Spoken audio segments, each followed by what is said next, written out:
Hello students, today in this video we will discuss the exercise 5.1 questions. इस exercise को कैसे करना है और उसके लिए किन फॉर्मूलाज की नीड पड़ेगी, उसके लिए मैंने एक इंट्रोडक्टरी वीडियो बनाया है जिसमें मैंने बताया कि अरिथमेटिक प्रोग्रेशन क्या होता है और उसके फॉर्मूलाज क्या होते हैं. तो वो वीडियो आप देख सकते हैं ऊपर आई बटन पे जो लिंक है उस पर क्लिक करके, और वहाँ से आप समझ सकते हैं कि अरिथमेटिक प्रोग्रेशन क्या होता है और उसमें क्या क्या फॉर्मूलाज यूज़ होते हैं. अब हम करते हैं एक्सरसाइज 5.1 एनसीईआरटी, जिसका पहला क्वेश्चन है कि in which of the following situations does the list of numbers involved make an arithmetic progression and why. ये हमें हर क्वेश्चन में कोई ना कोई कंडीशन देंगे, उस कंडीशन के बेस पर हम कुछ नंबर्स को अरेंज करेंगे. तो हमें बताना है कि कौन कौन से नंबर्स जो हम अरेंज करेंगे, जो हम एक नंबर्स की लिस्ट बनाएंगे, वो अरिथमेटिक प्रोग्रेशन बनाती है, और अगर बनाती है तो क्यों बनाती है. तो जो हमारा फर्स्ट पार्ट है वो ये है that the taxi fare after each kilometer when the fare is ₹15 for the first kilometer and ₹8 for each additional kilometer. ये बोल रहा है कि अगर कोई टैक्सी फेयर यानी कि टैक्सी का किराया वो फर्स्ट किलोमीटर के लिए कितना है, for the first kilometre the taxi fare is rupees, we are not, हम ये नहीं लिख रहे हैं कितने रुपीज है, बस हम ये लिख रहे हैं 15 रुपीज है. फिर उसके बाद में जब वो सेकेंड किलोमीटर पर जाता है तो वो 15 रुपये तो ये लेता है, प्लस 8 रुपये वो और लेता है सेकेंड किलोमीटर के लिए. तो 15 प्लस 8, अगर हम इसमें प्लस 8 करेंगे तो कितना आएगा हमारे पास 23. फिर उसके बाद वो जो अगर कोई थर्ड किलोमीटर तक जाता है, 3 किलोमीटर का डिस्टेंस कवर करता है, तो उसको कितना फेयर देना होगा, उससे देना होगा अगेन प्लस 8, तो 23 प्लस 8 यानी कि 31. और इस तरीके से हम जितने भी किलोमीटर्स के लिए जाएंगे उतना ही फेयर हमें देना होगा, और फॉर हर किलोमीटर के लिए 8 रुपये जो है वो बढ़ते जाएंगे. तो अगर हम देखें इसकी जो हर नेक्स्ट टर्म है, ये सेकेंड टर्म है, ये थर्ड टर्म है, तो इसकी जो हर टर्म है वो हमें एक फिक्स नंबर ऐड करने पर मिल रही है. तो इसका मतलब ये क्या फॉर्म कर रहा है, एपी फॉर्म कर रहा है. तो हम बोलेंगे कि the fare of taxi forms an AP as the next term is obtained by adding a constant, or you can say fixed number 8 to the previous number. जो हमने इसकी डेफिनेशन में भी पढ़ा था कि अगर हमें फर्स्ट टर्म तो हमारा एक टर्म होता है, उसके बाद के जितने भी नेक्स्ट टर्म होते हैं वो अगर हमें एक फिक्स नंबर ऐड करने पर मिल रहे होते हैं, तो जो भी हमें लिस्ट ऑफ नंबर्स मिलते हैं या जितने भी हमें नंबर्स मिलते हैं वो क्या फॉर्म करते हैं, एक एपी. तो यहाँ पर हमने पढ़ा कि जो टैक्सी फेयर है वो एक एपी फॉर्म करता है. अब हम करेंगे इसका सेकेंड क्वेश्चन, मतलब फर्स्ट क्वेश्चन का second part. The amount of air present in a cylinder when a vacuum pump removes 1/4 of the air remaining in the cylinder at a time. मतलब ये कह रहा है कि अगर ये कोई सिलेंडर है और मान लो कि इस सिलेंडर में कितनी एयर है, V, एयर का कितना वॉल्यूम है इसमें, V, हमने ऐसा मान लिया. तो ये कह रहा है कि वैक्यूम पंप क्या करता है, वो 1/4 ऑफ द एयर रिमेनिंग निकाल देता है. यानी कि अगर इसमें V वॉल्यूम था एयर का, तो जब वैक्यूम पंप से हमने एयर निकाली तो हमने इसकी V/4 एयर क्या कर दी, रिमूव कर दी. तो स्टार्टिंग में जो हमारी इनिशियल वॉल्यूम ऑफ एयर था वो था V. फिर उसके बाद में हमने इस वॉल्यूम का 1/4 जो है वो क्या कर दिया, रिमूव कर दिया. तो 1/4 रिमूव किस में से किया, V वॉल्यूम में से किया. तो इसको अगर हम सॉल्व करेंगे और एलसीएम लेंगे तो क्या आएगा, 4V - V/4 यानी कि 3V/4. तो कितनी एयर बचेगी, वो कह रहा है ना हमें किसकी लिस्ट बनानी है, रिमेनिंग एयर की, जो हमारी उसके अंदर बचेगी। तो हमारी कितनी एयर बचेगी, 3v/4। ये हमारी कब बचेगी, जब हम एक बार वैक्यूम पंप से एयर बाहर निकाल देंगे, ठीक है। फिर हमने सेकेंड टाइम एयर निकाली, तो फिर से जब हमने एयर निकाली, वॉल्यूम निकाला एयर का, तो जो उसमें रिमेनिंग एयर थी कितनी थी, 3v/4, उसकी 1/4 क्या हो गई, बाहर निकल गई। तो बची हुई एयर क्या हुई, बची हुई एयर जो पहले एयर थी उसमें से निकाली हुई एयर को माइनस कर दिया।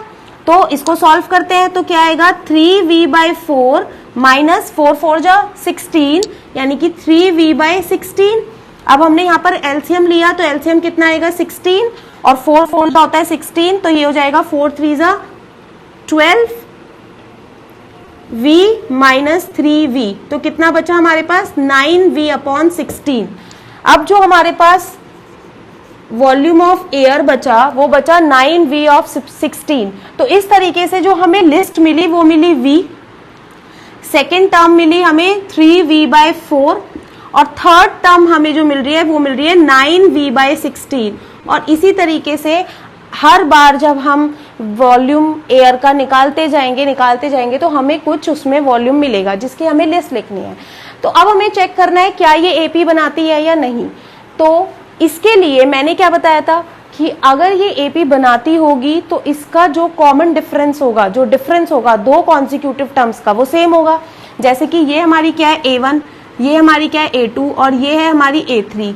तो यानी कि अगर मेरा A2 माइनस A1 इक्वल आ जाए A3 माइनस A2 के, यानी कि ये क्या बनाती है, एक एपी फॉर्म करती है। तो चेक करते हैं क्या ये एक एपी फॉर्म करती है या नहीं। तो उसके लिए मैं अभी ये रब कर रही हूं। तो हमने देखा कि हमारी जो फर्स्ट टर्म आई है वो आई है v, यानी A2 कितनी है हमारी यहाँ पर 3v/4, और A1 कितनी है हमारी यहाँ पर v। तो हम ऐसा करते हैं, पहले अलग से निकाल लेते हैं what is A2 minus A1। A2 minus A1 क्या आ रहा है हमारा, 3v/4 माइनस v।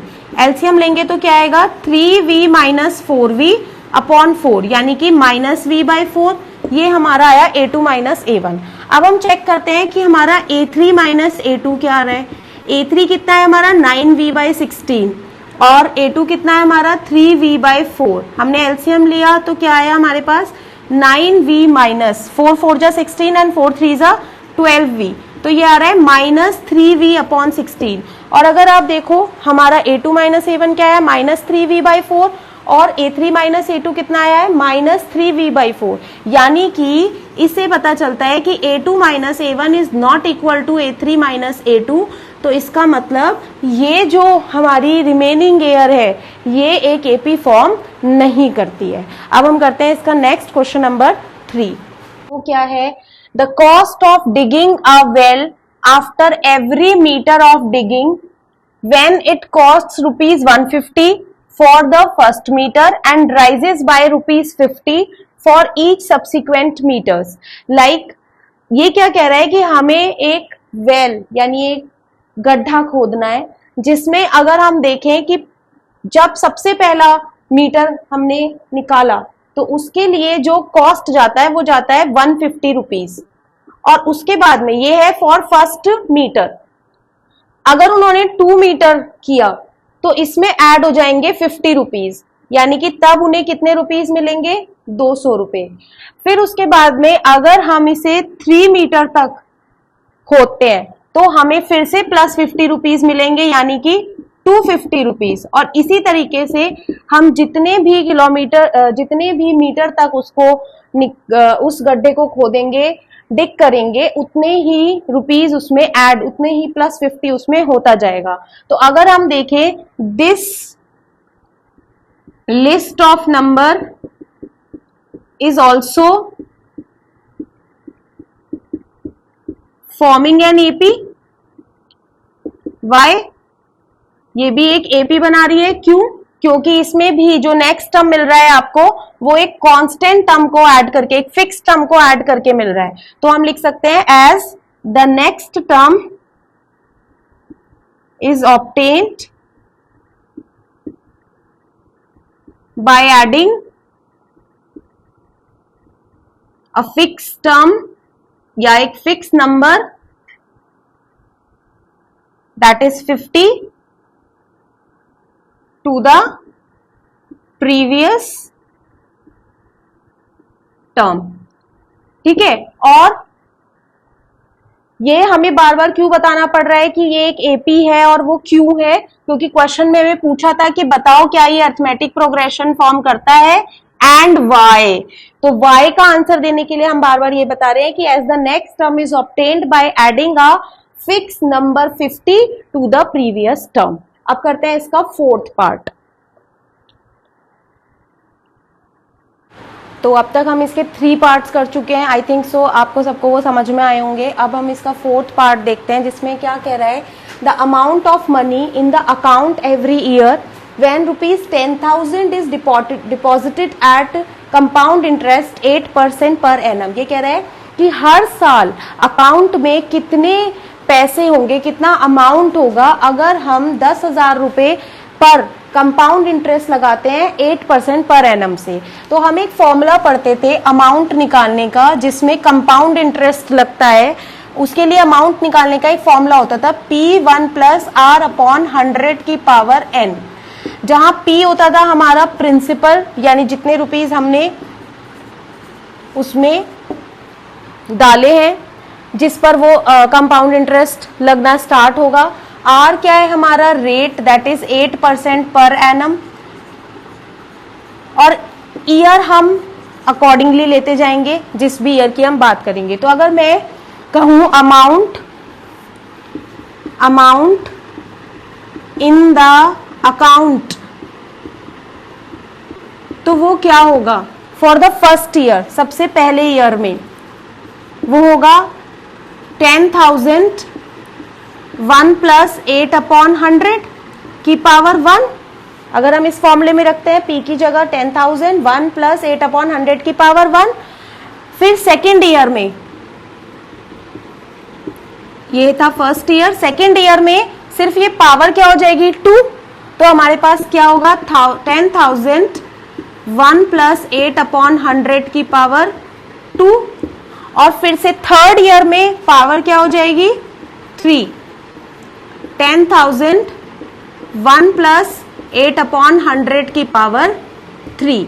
और अगर हम यहाँ ध्यान से देखें, इसकी पावर है 1, इसकी पावर है 2, तो ये अपने आप में बहुत बड़ी वैल्यू होगी, और इसमें से हम इसको माइनस करेंगे, और जब इसको सॉल्व करके इसमें से इसको माइनस करेंगे तो इनका डिफरेंस सेम नहीं आएगा। आप चेक कर सकते हो ये चीज भी।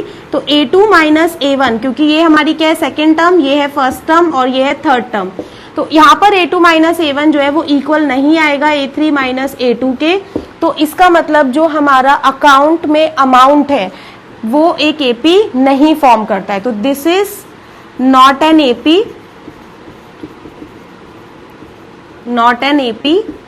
as you can say this A2 - A1 is not equal to A3 - A2। अब हम करेंगे इसका क्वेश्चन नंबर 2। तो first question I think so आप सबको अच्छे से समझ में आ गया। उसमें आपको इस तरीके से सिचुएशनल कंडीशनल चीजें दी जाती हैं कि अगर ऐसा है, इस तरीके से हम ऐड करेंगे तो बताओ वो एपी बन रही है ना या नहीं। अगर एपी बन रही है तो ऑब्वियसली जो कुछ कांस्टेंट टर्म ऐड करने पर मिल रहा है तो इसका मतलब वो एपी फॉर्म कर रहा है, लेकिन अगर उसकी कॉन्जिक्यूटिव टर्म्स जो हैं वो उनका डिफरेंस सेम नहीं है, इसका मतलब वो एपी फॉर्म नहीं कर रहा है। अब सेकेंड क्वेश्चन में क्या कह रहा है कि right first 4 terms of an AP. हमें ऑलरेडी उसने बोला है कि ये एक एपी फॉर्म करेगा जिसकी हमें 4 टर्म्स बनानी है। When the first term A and the common difference D are given as follows। आपको कुछ इसके पार्ट्स दिए हैं, जिसमें अभी मैंने 4 पार्ट्स लिखे हैं, जिसमें आपको A दिया है, फर्स्ट टर्म दी है और कॉमन डिफरेंस D दिया है। तो अगर आपको याद हो, मैंने बताया था कि किसी भी AP की जो टर्म्स होती हैं उनको निकालने के लिए हम एक फॉर्मूला यूज करते हैं। क्या? फर्स्ट टर्म हमारी A होती है, सेकेंड टर्म हमारी होती है A + D, थर्ड टर्म हमारी होती है A + 2D और फोर्थ टर्म होती है हमारी A + 3D। ये फॉर्मूला मैं ऑलरेडी आपको बता चुकी हूँ। First term A, second term A + D, third term a plus 2d and fourth term a plus 3d।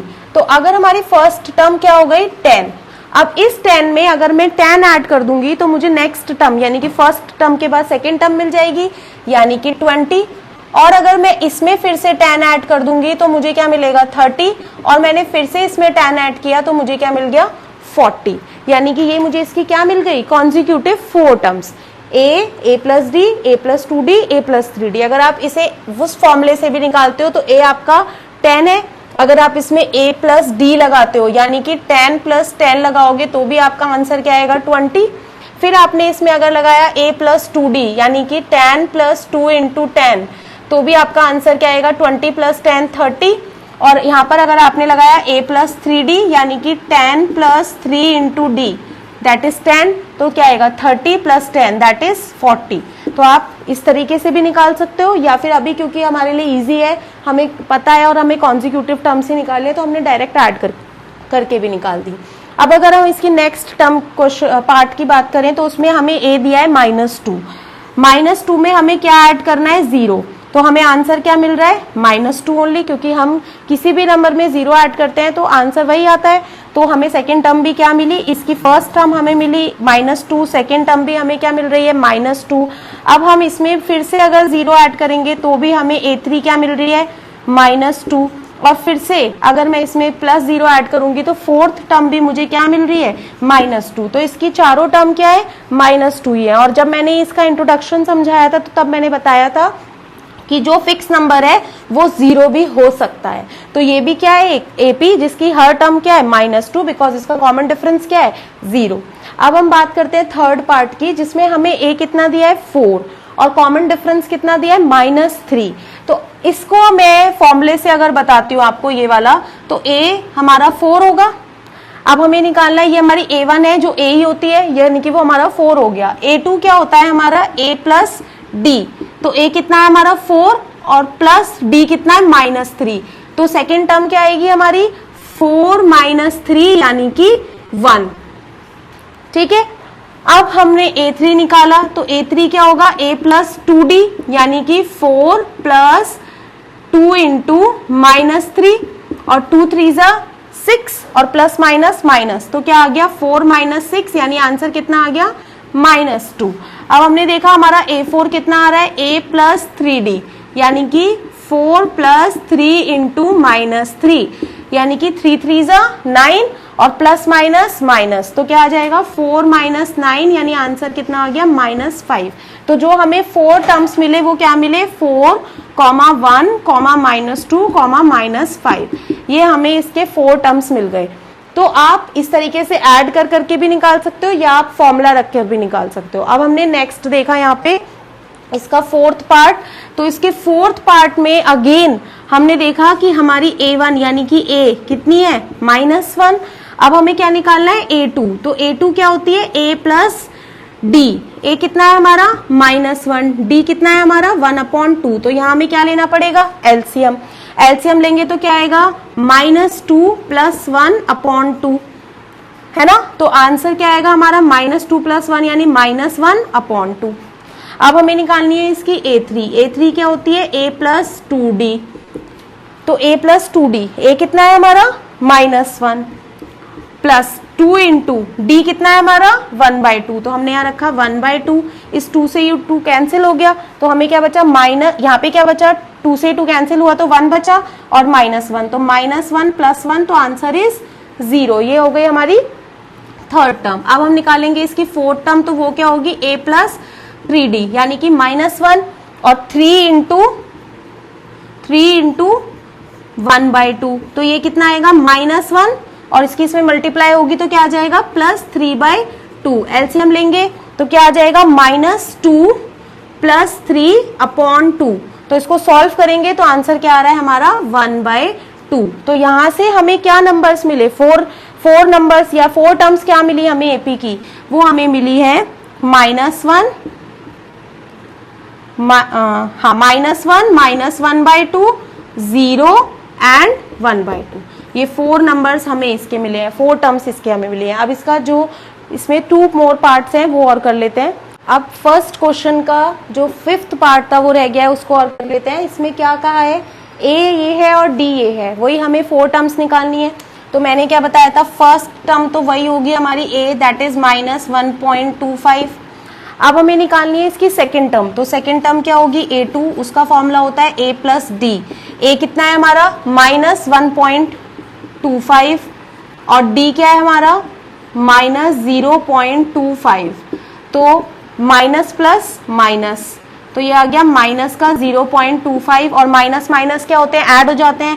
तो -1.25 एंड 0.25 क्या हो जाएगा 1.50। तो ये आ गई इसकी सेकेंड टर्म। अब हमें निकालनी है इसकी थर्ड टर्म। तो वो क्या होती है A प्लस 2D। ए कितना है हमारा 1.25 प्लस, अब 2D लेना है, यानी 2 इंटू डी कितना है हमारा, डी है हमारा माइनस का 0.25। तो जब इस माइनस की इसमें मल्टीप्लाई होगी, साइंस की मल्टीप्लाई होती है और नंबर्स की होती है, तो प्लस की माइनस में होगी तो आंसर हमारा माइनस में होगा, और 2 की इसमें मल्टीप्लाई करेंगे तो क्या आएगा 5.50। तो जब हम इन दोनों को ऐड करेंगे तो हमारे पास आएगा 1.75। अब हमें निकालनी है इसकी फोर्थ टर्म। तो वो क्या होगी A प्लस 3D।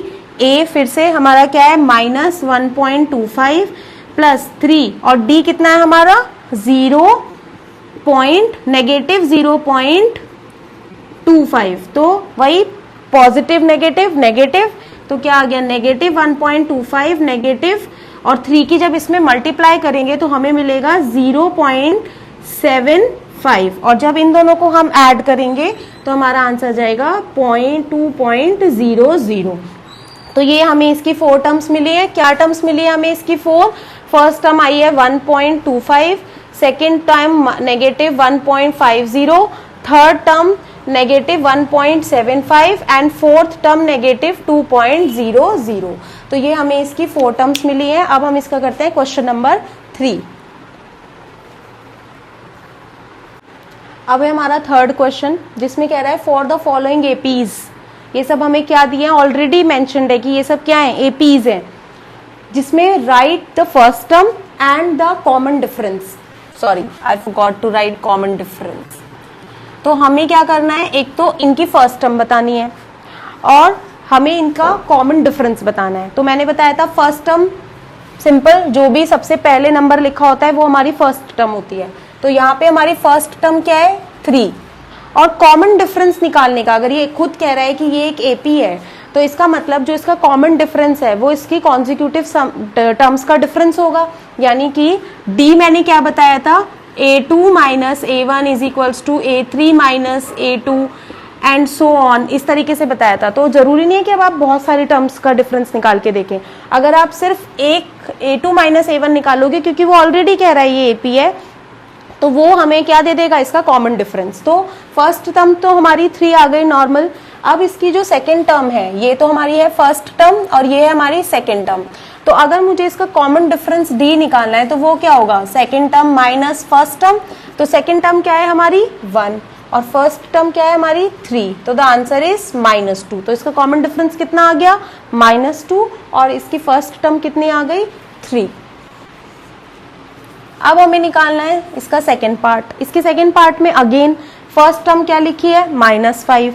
तो A1 इज इक्वल्स टू ये A1, ये A2, ये A3 और ये A4।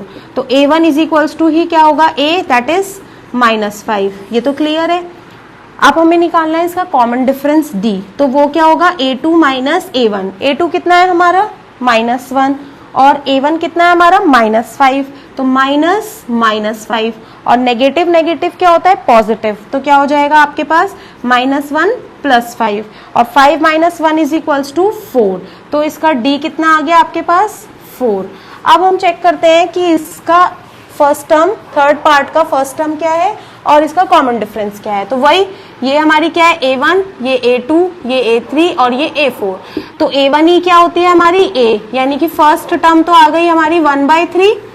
अब हमें निकालना है कॉमन डिफरेंस। तो कॉमन डिफरेंस क्या होगा, वही D कितना A2 में से A1 को क्या कर दो माइनस कर दो। तो A2 कितनी है हमारी 5/3 और A1 कितनी है हमारी -1/3।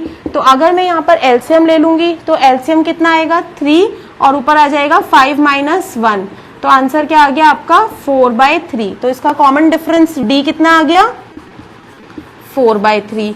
अब हम चेक करते हैं फोर्थ पार्ट। तो फोर्थ पार्ट में अगेन ये है A1, ये A2, ये A3 और ये A4। तो A1 कितना है, A कितना है 0.6। अब हमें निकालना है कॉमन डिफरेंस D। तो वो क्या होता है, सेकेंड टर्म में से फर्स्ट टर्म को माइनस कर दिया, तो वो कितना आएगा हमारे पास 1.7 सब्ट्रैक्टेड 0.6 सब्ट्रैक्टेड फ्रॉम 1.7, तो क्या आ गया 1.7 माइनस 0.6 यानी कि 1.1। तो इसका D कितना आ गया 1.1। तो ये होगा इसके सेकंड थर्ड क्वेश्चन के 4 पार्ट। तो अब हम करेंगे इसका क्वेश्चन नंबर 4, जिसमें क्या कह रहा है, which of the following are the APs. यानी पहले आपको चेक करना है कि जो आपको नंबर्स गिवन है, लिस्ट ऑफ नंबर्स गिवन है, क्या वो एपी है या नहीं है। तो सबसे पहले तो इसी पे बात करते हैं कि हम कैसे चेक करेंगे कि वो एपी है या नहीं। एपी कब होती है, जब उसका कॉमन डिफरेंस सेम होता है। मैंने बताया था कि डी का फॉर्मूला होता है second term minus first term equal to होनी चाहिए third term minus second term, equal to होनी चाहिए fourth term minus third term, equal to and so on. ठीक है, तो अगर हम ये 3 बार भी चेक कर लें और तीनों बार हमारा कॉमन डिफरेंस सेम आ गया, तो उसका मतलब वो क्या होगी, the given list of numbers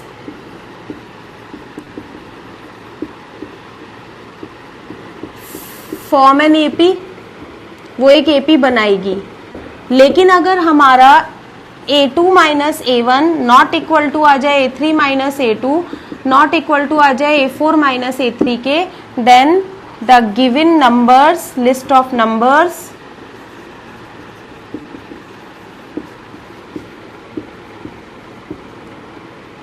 are not forming an AP.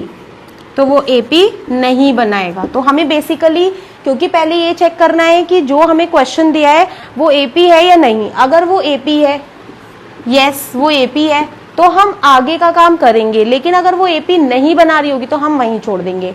अब वो कह रहा है कि if they form an AP, यानी अगर वो एपी है तो find the common difference. Common difference तो हमारा निकल ही जाएगा, क्योंकि यहीं से हमारा प्रूफ हो जाएगा कि वो एपी है, तो वहीं से वो कॉमन डिफरेंस हो जाएगा।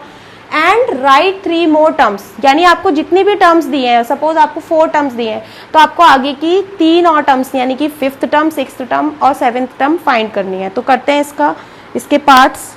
तो इसका जो फर्स्ट पार्ट है वो है 2, 4, 8, 16। तो सबसे पहले हमें चेक करना है क्या ये एपी बना रहा है या नहीं। तो उसके लिए मैंने क्या बताया, पहले तो देखा ये A1 है, ये A2, ये A3 और ये A4। ठीक है, तो हमें पहले चेक करना है A2 माइनस A1। A2 कितनी है हमारी 4, A1 कितनी है हमारी 2, तो डिफरेंस कितना आ गया 2। अब निकालते हैं A3 minus A2। A3 minus A2 यानी कि A3 कितनी है हमारी 8 और A2 कितना है हमारा 4, तो 8 माइनस 4 आ गया हमारा 4। तो अगर हम यहीं पर देखें, अब हमें नेक्स्ट निकालने की भी जरूरत नहीं है। अगर हमारा A3 minus A2 not equal to है A2 माइनस A1 के, दिस मीन्स कि ये जो गिवन लिस्ट ऑफ नंबर्स है does not clearly this 2, 4, 8, 16 is not an AP, ये एक एपी नहीं है। तो आगे का काम करने की हमें जरूरत नहीं है। अब करते हैं इसका सेकेंड पार्ट। ठीक है, अब इसका जो 4th क्वेश्चन का सेकेंड पार्ट है, इसमें हमें दिया है 2, 5/2, 3, 7/2। तो इसमें भी अगेन पहले हमें चेक करना होगा क्या ये एपी बना रहा है या नहीं। तो एपी चेक करने के लिए पहले हमने देखा ये A1 है, ये A2, ये A3 और ये A4। तो हमने पहले चेक किया what is A2 minus A1। A2 कितना है हमारा 5/2 और A1 कितना है हमारा 2। तो अगर हम यहाँ पर एलसीएम लेते हैं तो हमारे पास क्या आएगा 5 माइनस 4/2, यानी कि हमारे पास कितना आ गया 1/2। अब चेक करते हैं A3 माइनस A2। A3 कितना है हमारा 3 और A2 कितना है हमारा 5/2। तो हमने एलसीएम लिया तो क्या आएगा 6 माइनस 5/2 यानी कि 1/2। अब हमने दोबारा से चेक किया A4 माइनस A3। A4 कितना है हमारा 7/2 और A3 कितना है हमारा 3। हमें क्या लेना पड़ेगा यहाँ पर एलसीएम। तो हमने एलसीएम लिया तो क्या आएगा 7 माइनस 6/2 यानी कि ये भी क्या आया हमारा 1/2। तो अगर हम देखें हमारे सारे कॉन्जिक्यूटिव डिफरेंसेस यानी कि A2 minus A1 equal to आ रहा है A3 minus A2 is equals to आ रहा है A4 माइनस A3 के, तो वो क्या हो गया हमारा कॉमन डिफरेंस D यानी कि 1/2। तो इसका मतलब 2, 5/2, हैंस 2, 5/2, 3, 7/2 इज एन AP। और अगर ये AP है तो उसने क्या कहा था, if they form an AP तो we have to find out next 3 terms. तो कितनी टर्म्स दिए हमें यहाँ पे 1, 2, 3, 4, तो हमें इसकी 3 टर्म और निकालनी है, यानी कि A5, A6 एंड A7। तो A5 का फॉर्मूला क्या होता है, A + 4D। A कितनी है हमारी 2 इन प्लस 4 इंटू D कितनी है हमारी 1/2, तो ये कैंसिल हो गया, तो आंसर आ गया 2 + 2 यानी कि 4। ये हमारी हो गई A5 5th टर्म। अब निकालते हैं A6। तो A6 क्या होगी, A + 5D यानी कि A कितना है 2 + 5 इंटू D कितना है हमारा 1/2, तो कितना आ गया हमारे पास 2 + 5/2। एलसीएम लेंगे तो कितना आएगा 4 + 5/2 यानी कि 9/2। ये आ गई इसकी 6th टर्म। अब हमें निकालनी है इसकी 7th टर्म। तो इसकी 7th टर्म के लिए फॉर्मूला क्या होगा, A + 6D यानी कि A कितना है हमारा 2 + 6 इंटू D इज 1/2, तो हमारे पास आ गया ये 2 3 6 यानी कि 2 + 3 यानी आंसर आ गया हमारे पास 5। तो ये हो गई इसकी A7। चलिए अब करते हैं इसका नेक्स्ट पार्ट। करते हैं क्वेश्चन नंबर 4 का 3rd पार्ट, जिसमें आपको 1 2 3 4 अगेन 4 टर्म्स दिए हैं, यानी कि ये होगी हमारी A1, A2, A3 and A4। फिर से पहले हमें चेक करना है कि ये फॉर्म करती है AP या नहीं। तो हमने निकाला A2 माइनस A1 यानी कि -3.2, सेकेंड टर्म ये है हमारी, और फर्स्ट टर्म क्या है -1.2। तो माइनस माइनस क्या होता है प्लस, तो आ गया -3.2 + 1.2। तो इसमें से इसको सब्ट्रैक्ट करेंगे तो हमारे पास क्या आएगा -2। ठीक है, अब हमने निकाला A3 माइनस A2। A3 कितना है हमारा -5.2, माइनस किया इसमें से -3.2, तो माइनस माइनस प्लस हो जाएगा, तो -5.2 + 3.2, तो इसको भी सब्ट्रैक्ट करेंगे तो क्या आएगा -2। फिर हमने निकाला A4 माइनस A3, वो A4 कितना है हमारा -7.2, माइनस किया हमने 5.2, तो हमारे पास आ गया -7.2 + 5.2, तो आंसर फिर से आ गया -2। तो हमने देखा हर बार हमारा जो डिफरेंस आ रहा है वो -2 ही आ रहा है, तो इसका मतलब हमारे पास क्या आ गया कि हमारा A2 minus A1 equals to है A3 minus A2 is equals to है A2 माइनस A1 के, यानी कि हमारा D है, D इज इक्वल्स टू कितना आ गया हमारे पास -2। अब हमें क्या करना है, अब हमें इसकी आगे की टर्म्स निकालनी है। हमें कितनी टर्म्स दी है 4 टर्म्स, तो हमें निकालनी है 5th term, 6th term and 7th term. तो 5th टर्म का formula is A + 4D। A कितना है हमारा -1.2 + 4 इंटू D कितना है हमारा -2, तो -1.2 प्लस माइनस -4 2 = 8, तो कितना आएगा -1.2 -8, ये हो जाएगा -9.2। अब निकालते हैं A + 5D। तो A कितना है हमारा -1.2 + 5 इंटू D कितना है हमारा -2, तो ये हो गया -1.2 -10, तो ये आ गया हमारे पास -11.2। और 7th टर्म क्या होगी इसकी, अगेन A + 6D यानी कि A कितना है -1.2 + 6 इंटू -2 यानी -1.2 -12 यानी आंसर इज -13.2। तो ये इसकी आगे की 3 टर्म्स होंगे। स्टूडेंट्स, मैं अपनी तरफ से कोशिश कर रही हूँ कि मैं एनसीईआरटी के सारे क्वेश्चंस आपको कराऊं, सब कुछ कवर करूं, लेकिन इसके बाद भी अगर आपको लगता है कि कोई क्वेश्चन आपको नहीं समझ में आ रहा तो आप मुझे कमेंट कर सकते हो और मैं उसका भी सॉल्यूशन आपको अपलोड कर दूंगी अपनी वीडियो पे आपके लिए, तो आप उसको भी देख सकते हो कि वो कैसे सॉल्व होगा। चलिए आप करते हैं इसका 4th पार्ट। तो ये है इसका 4th पार्ट, जिसमें हमें फिर से 4 टर्म्स दिए हैं, क्या A1, A2, A3, A4। हम फिर से चेक करेंगे A2 माइनस A1 -6 -10, तो कितना आ गया -6 + 10 यानी कि हमारे पास आ गया 4। अब हम निकालेंगे A3 माइनस A2, A3 कितना है -2, A2 -6 तो -6 तो -2 + 6 यानी कि 4। अब हम चेक करेंगे A4 - A2 यानी कि 2 -2 तो कितना आ गया 2 + 2 यानी कि 4, यानी कि A2 - A1 = A3 - A2 = A4 - A3 = D = कितना आ गया हमारे पास 4। तो इसका मतलब ये भी क्या फॉर्म करती है AP, क्योंकि कॉन्जिक्यूटिव टर्म्स का डिफरेंस सेम है। इसमें 4 टर्म्स है, फिर से हमें क्या निकालनी है 5th term, 6th term and 7th term. तो इसकी 5th 6th 7th टर्म आप खुद निकालोगे। अब तो आप बहुत सारे क्वेश्चंस देख चुके हो, तो find out this and comment में आप मुझे इसके आंसर्स लिखकर भेज सकते हो कि आपकी A5 A6 A7 क्या आ रही है। अब हम नेक्स्ट पार्ट करते हैं, इसका 5th पार्ट। इसके 5th पार्ट में अब हमें फिर से 4 टर्म्स दिए हैं और हमें चेक करना है कि AP है या नहीं। तो ये है A1 A2 A3 A4। अब इसमें क्या है रूट वैल्यूज हैं, और रूट वैल्यूज हमने क्लास 9th में पढ़ा था कि जैसे x को x के साथ, x वाली टर्म्स को x के साथ ऐड सब्ट्रैक्ट करते हैं, वैसे ही रूट वाली वैल्यूज को भी रूट वाली टर्म्स के साथ ही ऐड या सब्ट्रैक्ट करेंगे। तो यहाँ पर अगर हम देखें हमारा A1 कितना है, A1 A2 A3 A4 सब कुछ दिया है, तो हमें पहले क्या निकालना है A2 - A1। तो A2 कितना है 3 + √2, सब्ट्रैक्ट करेंगे इसमें से क्या 3, तो हमारे पास क्या आ गया +3 - 3, तो हमारे पास आंसर बच गया √2।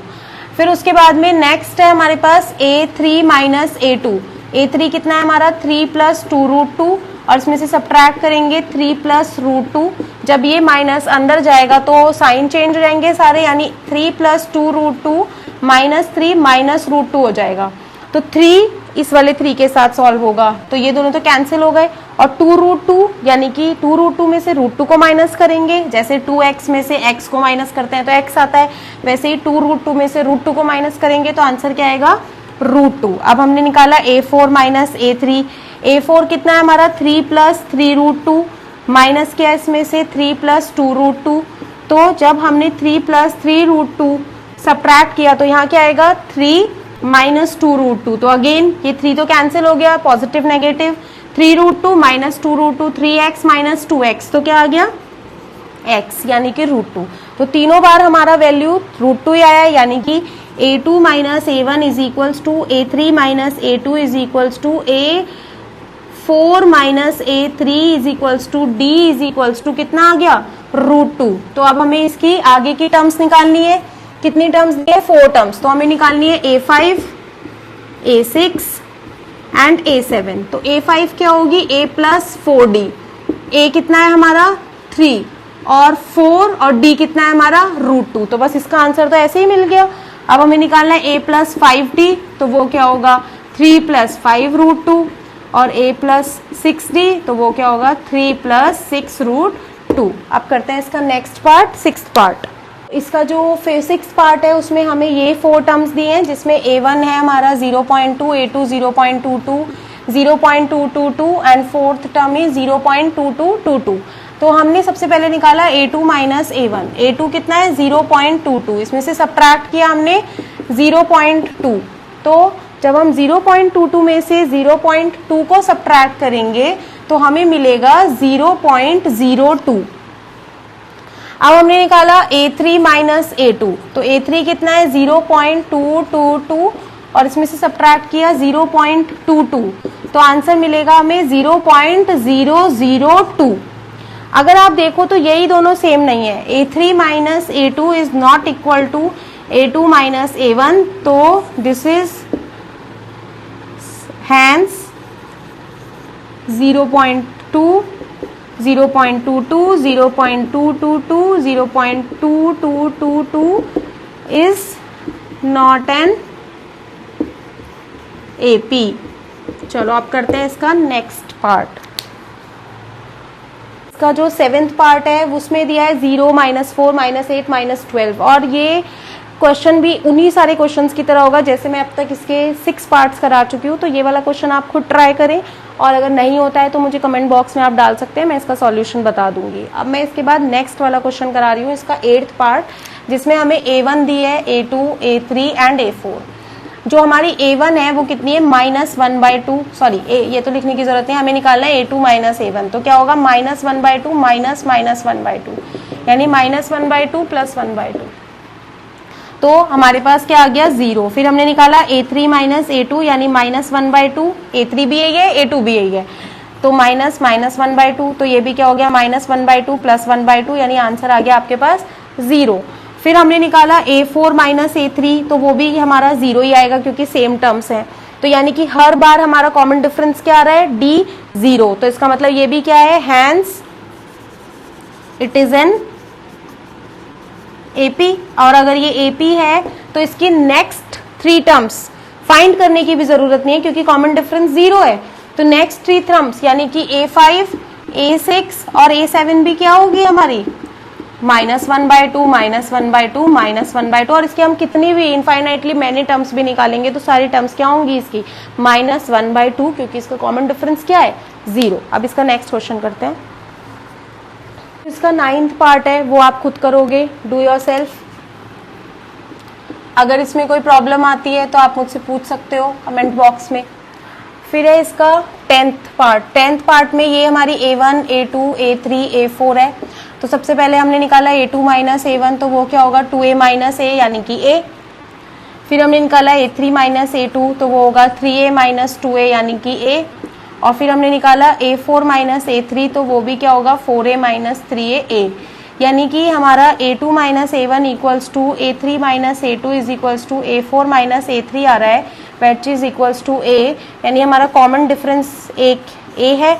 और अगर हमें देखें तो यहाँ पर हमें फॉर्मूला लगाने की जरूरत नहीं है, फर्स्ट टर्म है a, 2a, 3a, 4a, तो इसकी आगे की 3 टर्म्स होंगी 5a, 6a एंड 7a, ठीक है।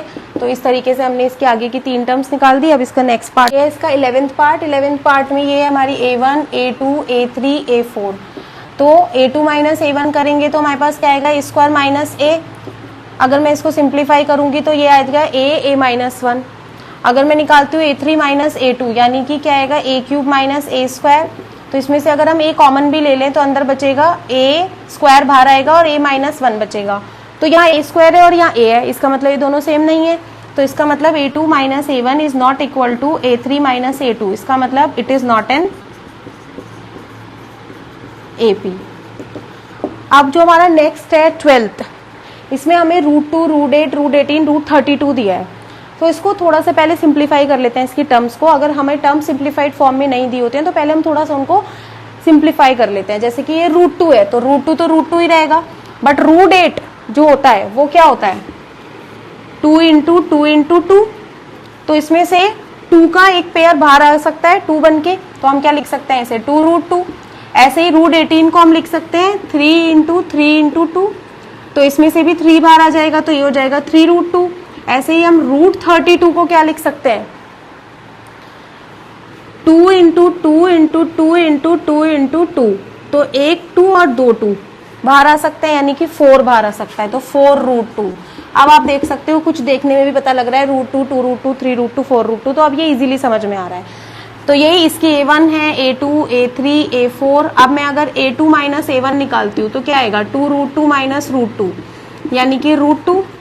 मैंने निकाला a3 - a2 तो क्या आएगा 3√2 - 2√2 यानी कि √2। अगेन a4 - a3 निकाला तो क्या आएगा 4√2 - 3√2 यानी कि अगेन √2, यानी कि हमारी a2 - a1 equals to a3 - a2 is equals to a4 - a2 आ गई, यानी कॉमन डिफरेंस कितना आ गया √2। और जब आप बहुत सारे क्वेश्चंस कर लोगे तो फिर आपको फॉर्मूला लगाने की भी नीड नहीं है, आपको देख के ही पता लग रहा है ये √2, 2√2, 3√2, 4√2, तो इसकी नेक्स्ट टर्म 5√2, 6√2 एंड 7√2 होगी, है ना। तो अब इसका करते हैं नेक्स्ट पार्ट। 13th पार्ट है, उसमें हमें √3, √6, √9, √12 दिया है। अब आप सोचोगे कि इसमें भी इसको कुछ सॉल्व कर लेते हैं, लेकिन अगर हम देखें यहाँ √3 है, √6 को हम कुछ सॉल्व नहीं कर सकते, √9 को अगर हम सॉल्व भी करेंगे तो 3 आ जाएगा, √12 को भी एज सच हम कुछ सॉल्व नहीं कर सकते, तो इसको हम कुछ एज सच सिंप्लीफाई नहीं कर रहे हैं, हम डायरेक्टली चेक कर रहे हैं ये a1, a2, a3, a4। तो अगर मैं a2 - a1 निकालती हूँ यानी √6 - √3 निकालती हूँ, फिर मैंने निकाला a3 - a2 यानी कि √9 - √6, तो अगर इसको थोड़ा बहुत हम चेक भी करें, अगर मैं इसको √2 इंटू √3 माइनस √3 लिख दूं और मैं √3 बाहर ले लूं तो √2 माइनस 1 बचेगा, और यहाँ पे इसको लिख लूं √3 इंटू √3 माइनस √3 इंटू √2। तो अगर मैं √3 कॉमन लूंगी तो क्या बचेगा, √3 माइनस √2। तो सॉल्व करके भी कुछ सेम नहीं आ रहा, तो इसका मतलब a3 minus a2 is not equal to a2 minus a1, तो it is not an AP। अब इसका जो ये वाला क्वेश्चन है, इसको सॉल्व करने से पहले सिंप्लीफाई करना ही पड़ेगा, वरना हम डिफरेंस कैसे निकालेंगे। तो ये 1 है, 9, 25, 7 7 जा 49, और इस क्वेश्चन को आगे आप खुद करके देखना कि इसका कॉमन डिफरेंस सेम आ रहा है या नहीं आ रहा, और ये AP फॉर्म कर रहा है या नहीं। तो ये वाला क्वेश्चन आप खुद करोगे, डू योर सेल्फ। नेक्स्ट इसका 15th लास्ट पार्ट है, वो करते हैं। 15th पार्ट में हमें फिर से स्क्वायर्स दिए हैं, तो पहले इसको सॉल्व करना पड़ेगा। 1, 25, 49, 73। अब A1 है, A2, A3, A4, तो अगर हम A2 माइनस A1 निकालेंगे तो 25 minus 1 that is 24। A3 minus A2 क्या होगा हमारे पास, 49 minus 25 that is 24। Again A4 minus A3 निकालेंगे तो 73 माइनस 49 दैट इज ऑल्सो 24। तो इसका जो कॉन्जिक्यूटिव सम टर्म्स का डिफरेंस है वो क्या आ रहा है, सेम। तो इसका मतलब ये भी क्या फॉर्म कर रही है, एक AP। तो D इज इक्वल्स टू 24 आ गया, तो hence it is an AP। और हमें क्या निकालनी है इसकी, 5th, 6th and 7th term. तो 5th टर्म क्या होगी, A plus 4D, 6th A plus 5D and 7th A plus 6D। तो A कितना है हमारा 1 और D कितना है 24। तो 1 plus 4 into 24 that is 1 plus 96, तो ये आ गया हमारे पास 97। फिर 1 प्लस 5 इंटू 24 दैट इज 5 4 जा 20, 5 2 जा 10, 11 12 120, तो आपकी टर्म आ गई 121। और इसके बाद में हमारे पास फर्स्ट टर्म है 1, 6 इंटू 24, तो ये आ गया 1 प्लस 6 4 जा 24, 2 कैरी में 6 12 13 14, 144। तो नेक्स्ट टर्म आ गई आपकी 145। तो स्टूडेंट्स ये थी हमारी एक्सरसाइज 5.1। एक बार आप इसमें देखें और फिर उसके बाद में ये सारे क्वेश्चंस खुद करके देखो। अगर आपको कुछ भी प्रॉब्लम होती है तो आप वीडियो को पॉज करके अच्छे से समझ सकते हो, धीरे धीरे चला के। अगर आपको लगता है कि कुछ क्वेश्चन सेम है तो आप उसको निकाल भी सकते हो, नेक्स्ट क्वेश्चन देख सकते हो। तो मैंने आपको सारे क्वेश्चंस एक्सप्लेन करे हैं, बट एक बार आप भी खुद इनको करके देखना। अगर कुछ भी प्रॉब्लम आती है तो आप मुझे कमेंट बॉक्स में डाल सकते हो, मैं उसको सॉल्व करूंगी। इसके बाद में अब हम नेक्स्ट जो मैं वीडियो डालूंगी उसमें हम 5.2 का इंट्रोडक्शन पढ़ेंगे। Thank you.